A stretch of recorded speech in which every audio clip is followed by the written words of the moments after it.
அன்ம நேர்களுக்கு இனிய வணக்கம். மேஷ ராசிக்கார நேர்களே, நம்ம இன்னைக்கு வீடியோ பதிவுக்குள்ள முழுமையா போறதுக்கு முன்னாடி அந்த எல்லாம் வல்ல முருகப்பெருமான மனதார வணங்கிட்டு வீடியோ பதிவுக்குள்ள போகலாங்க. ஓம் முருகா போற்றி, ஓம் முருகா போற்றி, ஓம் முருகா போற்றி. என்னை காக்கும் முருகனே போற்றி. நல்லதே நடக்கும், நல்லது மட்டும்தான் நடக்கும். நம்மளோட மேஷ ராசிக்காரங்கனால துணிவு, ஆற்றல், அப்புறம் அந்த தொடக்க சக்தியோடவே பிறந்திருப்பாங்க. எந்த ஒரு சவாலையும் நேருக்கு நேர் எதிர்கொள்வதுல உங்களுக்கு அலாதி ஆர்வம் உண்டுங்க. நீங்க எப்பவுமே உங்க திறமைய மட்டும்தாங்க முழுசா நம்புவீங்க. மத்தவங்க யாராவது, ஐயோ, இது என்னால முடியாதுப்பா அப்படின்னு ஒதுக்கி வச்ச காரியத்த கூட நீங்க அழகா திட்டம் தீட்டி, விடாமுயற்சி பண்ணி அந்த காரியத்துல மாபெரும் வெற்றி அடையக்கூடியவங்களா நீங்க இருக்கீங்க. அதே சமயம் நீங்க வெளியில வீரமா தெரிஞ்சாலும் உள்ளுக்குள்ள தாயைப் போல ஒரு அன்பு உள்ளம் கொண்டவங்களா வாழ்ந்துகிட்டு இருக்கீங்க. இவ்வளவு அருமையான நற்குணங்களைக் கொண்ட மேஷராசி அன்பர்களே, எல்லாரும் ஆரோக்கியமா இருக்கீங்களா? ஏங்கம்மா, நீங்க வேற எங்கள பார்த்து இப்படி ஒரு கேள்வி கேட்கிறீங்களே. எங்க வாழ்க்கையில இருக்கக்கூடிய பிரச்சனைகள பார்த்தா நாங்க என்ன ஆரோக்கியமா இருக்கிற மாதிரியா தெரியுது. நாங்க இந்த உலகத்துல இப்போ உயிரோட வாழ்றதே பெரிய அதிசயமா இருக்கு. நாங்க எப்படிம்மா ஆரோக்கியமா வாழ முடியும் அப்படின்னு உங்க மனசுல நீங்க நினைக்கிறது எனக்கு நல்லாவே புரியுதுங்க, மேஷராசி நேர்களே. ஆனா ஒண்ணு தெரிஞ்சுக்கோங்க, உங்க வாழ்க்கையில இது நாள் வரைக்கும் இருந்த இந்த துன்பமான சூழ்நிலை எல்லாமே இனி வரக்கூடிய காலங்கள்ல கானல் நீரா அப்படியே மறைந்து போகப் போகுதுங்க. இதுவரைக்கும் திருமணமாகாதவங்களுக்கெல்லாம் அந்த திருமணத் தடைகள் நீங்கி சீக்கிரம் கெட்டி மேளம் கொட்டப் போகுதுங்க. குழந்தை பாக்கியம் இல்லாம ஏங்கிட்டு இருந்தவங்களுக்கு மழலை செல்வம் கிடைக்கப் போகுதுங்க.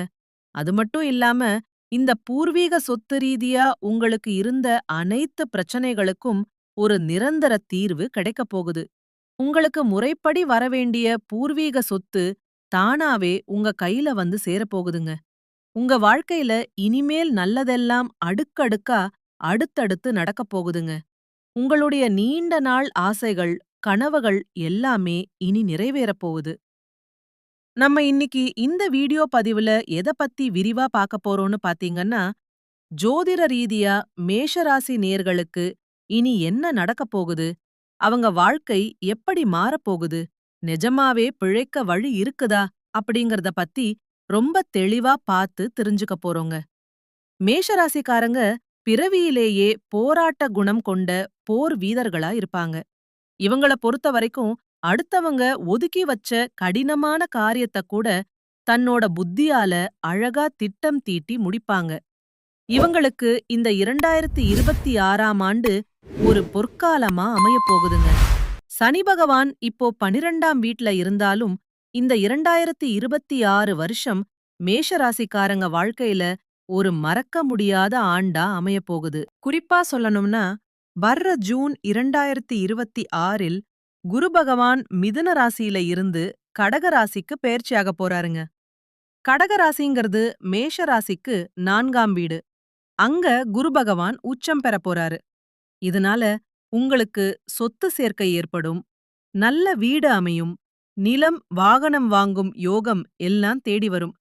குருவின் பார்வை சனி பகவான் மீது விழுறதுனால இதுவரைக்கும் வீண் செலவாயிருந்ததெல்லாம் இனிமேல் லாபகரமான முதலீடா மாறும்.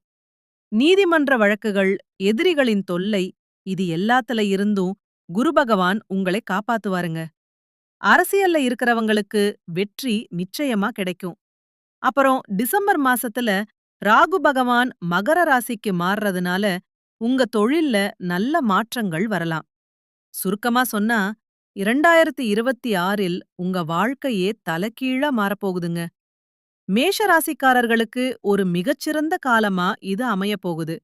குரு பகவான் பலவிதமான நன்மைகளை உங்களுக்கு அள்ளித் தரப்போகிறார். சுபகாரியங்கள் உங்க குடும்பத்துல அடுக்கடுக்கா நடக்கும். ஆனா ஒண்ணுங்க, மேஷ ராசியில கிரகங்களின் நகர்வு இல்லத்தரசிகளோட அந்த வீடு இருப்பை நேரடியா பாதிக்குது. அதனால பெண்கள் மட்டும் கொஞ்சம் கவனமா இருந்துக்கோங்க. குரு 4ஆம் வீட்டுல உச்சம் பெறறதுனால குடும்பத்தில உங்களுக்கு இருந்த மதிப்பு, மரியாதை எல்லாம் உயரும். வீட்ல சின்ன சின்ன சண்டைகள் இருந்தா அதெல்லாம் இப்போ அமைதியாகும். உங்க வீட்டுச் சூழலே ஒரு ஆன்மீகமா அமைதியா மாறும். 2026லிருந்து 2027 வரைக்கும் இருக்கிற காலத்துல நீங்க உங்க வீட்ட புதுப்பிக்கலாம், வர்ணம் பூசலாம். டிசம்பர் 2026ல் ராகு 10ஆம் இடத்துக்கு வரும்போது இல்லத்தரசிகளுக்கு நாமளும் ஏதாவது சாதிக்கணும், ஏதாவது ஒரு தொழில் செய்யணும் அப்படிங்கிற எண்ணம் மனசுல வலுவா வரும். ஆனா 2028ல் சனி பகவான் லக்னத்துக்கு வர்றதுனால பெண்களோட ஆரோக்கியத்துல மட்டும் கொஞ்சம் பாதிப்பு ஏற்படலாம். கணுக்கால்கள்ல வலி, மனச்சோர்வு இதெல்லாம் வரலாம். அந்த சமயத்துல கணவரோட தொழில்ல கொஞ்சம் அழுத்தம் இருக்கலாம். அதனால தேவையில்லாத வாக்குவாதங்கள தவிர்ப்பது ரொம்ப நல்லதுங்க. பிப்ரவரி 2027ல் சனி பகவான் மேஷம் ராசியில நுழையப் போறாரு. அப்போ 7.5 சனியோட 2வது கட்டம் தொடங்குதுங்க. சனி லக்னத்தில நீச்சமடையறதுனால மனசுல ஒருவித சுமை, பதற்றம், அப்புறம் சின்னதா மனச்சோர்வு எல்லாம் ஏற்பட வாய்ப்பிருக்கு. தலைவலி, ஒற்றை தலைவலி, கண் துடித்தல் போன்ற உடல்நல பிரச்சனைகள் வரலாம். திருமண வாழ்க்கையில சின்ன சின்ன சண்டைகள், கருத்து வேறுபாடுகள் வரலாம். ஜூன் 2027ல ராகு 9ஆம் வீட்டுக்கு செல்றதுனால தந்தையோட கருத்து வேறுபாடு வர வாய்ப்பிருக்கு. ஆனா பயப்படாதீங்க. சனி பகவான் உங்கள நெருப்பல வாட்டி ஒரு சுத்தமான தங்கம் போல உங்கள மாத்தப் போரு. உங்க வாழ்க்கைய அவர் அருமையா மாத்தப் போறாருங்க. இனி வரக்கூடிய சனி பகவான் உங்கள் வாழ்க்கையில் பல நன்மைகள கொண்டு வருவாரு. அவர் 12ஆம் வீட்லயும் லக்னத்திலயும் இருக்கும்போது டெக்னாலஜி மூலமா சில பாதிப்புகளை ஏற்படுத்துவாரு. இதுவரைக்கும் டிஜிட்டல் துறையில உங்களுக்கு முன்னேற்றம் இருந்திருக்கும். ஆனா இனிமே கொஞ்சம் தடைகள் வரலாம். அதனால நிதானமா செயல்படுங்க. இந்த ஏழரை சனி மற்றும் கிரகங்களின் தீய விளைவுகள குறைக்கிறதுக்கு ஒரு சில எளிய பரிகாரங்கள் இருக்குங்க. நம்ம ஆஞ்சநேயர் வழிபாடு மேஷ ராசிக்கு ஒரு மிகப்பெரிய பாதுகாப்புங்க.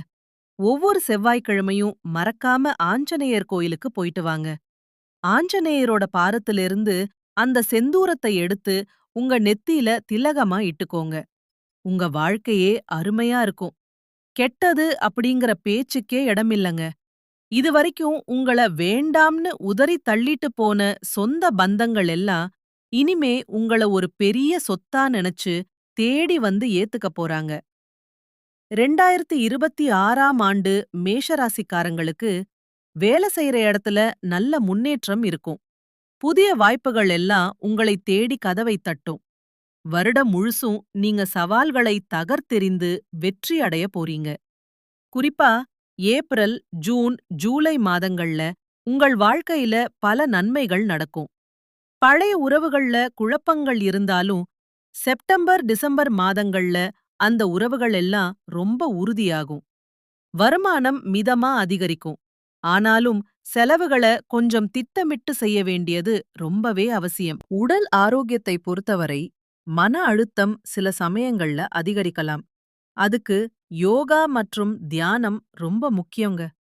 உங்களோட அந்த துணிவு, தன்னம்பிக்கை, நேர்மை இதெல்லாம் இந்த காலகட்டத்துல இன்னும் அதிகமாகும்.